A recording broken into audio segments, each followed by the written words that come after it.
These people usually show up at most of the Republican events here in the state. I think it's pretty much a minority of the way people feel in the state, but they still show up and sort of emphasize their views. And what happened here behind me is that the McCain campaign pushed them back so that they wouldn't get anywhere close to the senator when he gets off the bus. But as you can see, John McCain drove by. I saw his wife, Cindy, looking out the window. I saw him peeking out the back. So he definitely knows these people are here. And in fact, I think it's probably many of the same faces he's seen at, protesting him at many of his events.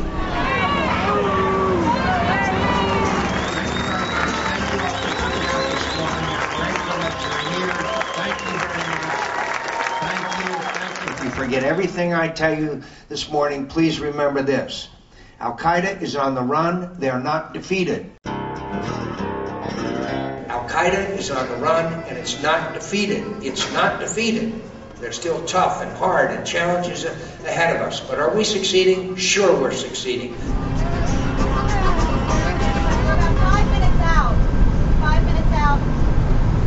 We're on hour 8 of traveling with John McCain today on his bus.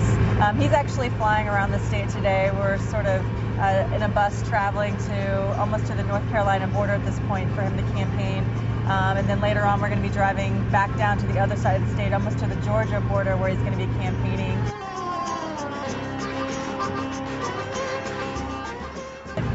Basically, this is what life is like covering the campaign, and this is what it's basically going to be like for the next 11 months.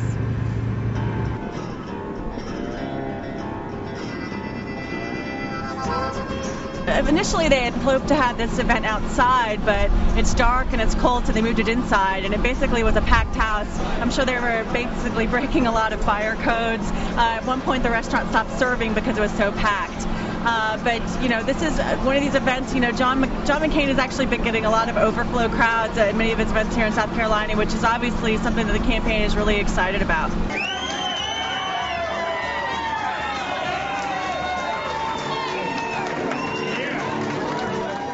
McCain just wrapped up his last town hall of the night. He took a lot of questions, went over the amount of time he had, just taking questions from people, because that's the thing that he really likes to do.